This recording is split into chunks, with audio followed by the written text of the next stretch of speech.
Hey guys! Welcome back to another episode of Art Journal Thursday, where we get creative every single Thursday here on this channel. In today's episode, I'm going to show you guys how to paint cotton candy clouds with watercolors and a little bit of acrylic paint for beginners while showing you 3 different versions. Let's start with the first painting by using the wet on wet technique. So the first thing you want to do is applying some water to the top part of the paper. And then load up your wet brush with some blue watercolor and apply it to the top part of the paper as well. Cover the top part and then move the paint towards the center so you can slightly see the brush strokes. But since we also want to add other colors, leave out the left and right side of the paper so they stay white for now. Next, you want to add some water to the rest of the paper and then load up your wet brush with a pink watercolor and apply it to the paper the same way. As you can see, I haven't added the water to every spot of the paper, and you can immediately see that the paint just sits there and it doesn't look fluffy at all. If you forget to add water first, it's okay. You can just add water on top and reactivate the paint and then just let it melt onto the paper. As you can see, I'm applying the paint really loosely and I'm not trying to distribute the paint evenly. We really want to have the fluffy effect so it looks more soft and realistic. If you want to add a specific movement into the clouds, you can also do that with a brush and just move your brush over the paint and move it slightly. Here I'm just creating a few lines from left to right and also in a curvy motion so it looks more three-dimensional and more realistic. And since watercolors dry lighter, you really want to build up the intensity. I noticed that the clouds look a lot better if I use darker colors, so here I went for a darker pink by adding a little bit of blue and applied it to the lower right corner. And when you apply the paint, even if it's not acrylic paint that just sits on the paper and waits for you to do something, you can still apply the watercolors in a specific motion like I said earlier. This way you'll also have some lighter and darker areas and it just looks a lot more fluffy and realistic. I focused on making the lower part of the cloud slightly darker and the top part lighter. You can also use a tissue paper or a dry brush and remove some of the paint to make certain parts lighter. Just don't think too much, just experiment and see if it looks fluffy enough for you. You can still change everything during the process. While the first painting is drying, let me show you another way how you can create clouds. Here I'm going to use the wet on dry technique and a round brush. You can start at one of the corners of your paper and add some blue watercolors in a very loose motion. Instead of relying on the paint to just float around, here you can precisely paint the top part of the cloud.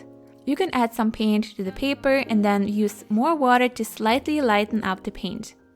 Here I'm created several clouds the same way, but I left a little bit of space in between so the paint doesn't run into each other. For the color scheme, I kept it simple and used different shades of blue and a little bit of red, but you can play around or see if you can find some inspiration online. For this design, I wanted to add some sky as well.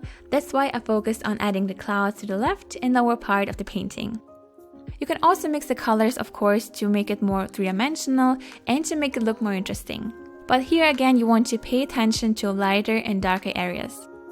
And once the first layer of paint was almost dry, I went over the white line and painted it over with the same color or just mixed in another color. As I mentioned the glazing technique in so many different videos, you guys might be already familiar with it. But as you can see here, I used just one blue color first and then went over with a red color or vice versa, and it made the color slightly different. It made it warmer and just made it look more three-dimensional. So you can really play around with this technique and create a really interesting tone. Okay, let's move on to the third painting. Here I'm going to use the wet and wet technique again and a flat brush. For this painting, I wanted to use a few different colors but still keep it rather simple. So for the lower part, I used some yellow and orange watercolor and then added pink, purple to the middle part, and then to the rest of the paper I used blue. And here you also want the different colors slightly run into each other so everything looks soft and fluffy again. Okay, now let's go back to the first painting. Since the paint has dried, we can go over with more paint to intensify the colors and to make some areas look a little warmer. So load up your wet brush with some yellow watercolor and then go over the pink part of the painting to glaze it. As you can see, the pink looks so warm and kind of delicious, right? I really enjoyed using the glazing technique, especially this color combination. It just looks so nice and I don't know, just so delicious. Here I followed the movement of my previous brush strokes and added the yellow to just some part of the paper so not everything is covered with yellow paint. I also added the color to the left and right part of the painting just to add more variety and look it more interesting. I hope the video itself can show you the process because it's kind of difficult to explain everything. You just really don't want to think too much. Just play around with the paint and the brush strokes, and if you accidentally added too much water or paint, just remove it with a tissue paper and try it again. I also wanted to intensify the colors a little bit more. That's why I used a darker shade of pink, purple, yellow, and blue, but still try to keep some areas lighter with a tissue paper or a dry brush, just to keep everything fluffy as I say it in like every sentence. While this is drying, we can move on to the second painting. Here we can now add the sky with a deep blue color. And to make the clouds stand out, you can again recreate the shape of the clouds with a small brush. Don't think too much, just randomly move the brush to create an uneven line to make it look more realistic. And to make the sky look more three-dimensional, I applied the paint along the edges and the clouds, but add a little bit of water to the center so the paint could melt into each other, keeping the center of the sky slightly lighter. But since the clouds don't really look that three-dimensional, we can now go over with a darker shade of paint and separate each cloud a little bit more. For this step, I used a purple color and then applied it by creating the shape of the clouds first, and then used some clean water to blend out the paint. You can keep it this way, but I decided I will melt the paint a little bit more to make the design of the clouds more three-dimensional, and later I will show you how I created the actual cloud shape. If necessary, you can also go over the third design and intensify the colors a little bit more. As said earlier, the clouds will look a lot better if the colors are more vibrant and saturated, but of course it depends on what you're going for.